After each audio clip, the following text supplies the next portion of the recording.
Have you ever wanted to capture a tiny piece of nature in a jar? A self-sustaining, living work of art that feels like a magical little world all your own? That's the beauty of a terrarium. It seems complicated, but it's not. It's just a matter of following 10 golden rules. Think of them as the building blocks for your miniature ecosystem. Let's dive in and create something amazing. Rule number one, choose the right vessel. This is the foundation of your entire project. Your choice of container dictates the kind of environment you can create. A closed terrarium with a lid or stopper is perfect for tropical plants like ferns and mosses, as it seals in moisture and creates a humid microclimate. An open terrarium, like a bowl or dish, is a must for succulents and cacti, allowing for the air circulation they need to stay dry. Choose wisely because a plant's survival depends on it.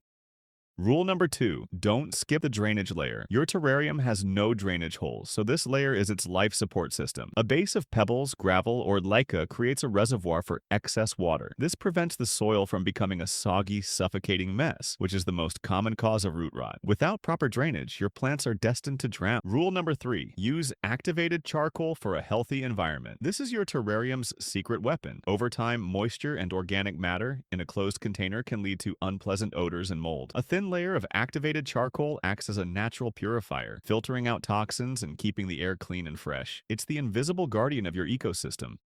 Rule number four, select the perfect soil mix. Your plant's health starts in the soil. Never use dirt from your garden as it's too dense and might introduce pests. For tropical terrariums, you need a light, airy mix of potting soil, peat moss, and perlite. For a succulent terrarium, a gritty, fast-draining cactus mix is essential. The right blend provides the aeration and nutrients your plants crave.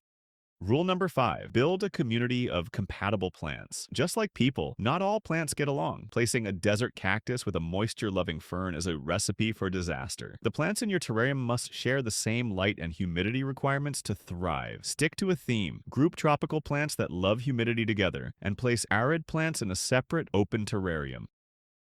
Rule number six, plan your hardscape. First, before a single plant goes in, you need a blueprint. The hardscape refers to your rocks, driftwood, and other decorative elements. Arranging these first allows you to create a beautiful, intentional landscape with a sense of scale and depth. You can shape hills with the soil and use a large rock to define a focal point, all without the risk of damaging your plants. Rule number seven, plant with gentle hands. This is the most delicate part of the process. Use long tweezers or chopsticks to carefully position each plant. Be gentle with the roots and take your time. After planting, lightly pat the soil around each base to remove air pockets. A secure, well-placed plant has the best chance of establishing itself and growing strong. Rule number eight, water sparingly at the start. A terrarium is a sealed world that recycles its own moisture. This means it needs far less water than a typical houseplant. Overwatering is the number one mistake beginners make. Start with just a light misting from a spray bottle. You can always add more later, but you can't take it away.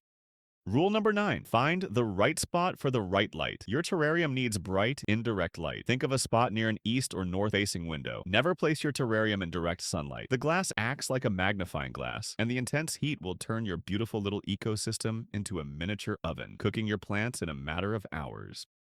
Rule number 10, know when to intervene. A terrarium is low maintenance, not no maintenance. You have to listen to what it's telling you. If you see excessive condensation obscuring your view, it's a sign of too much moisture. Take the lid off for a few hours. If a leaf turns yellow or you see a sign of mold, prune it out immediately to prevent it from spreading. Paying attention to these small signs is the key to long-term success.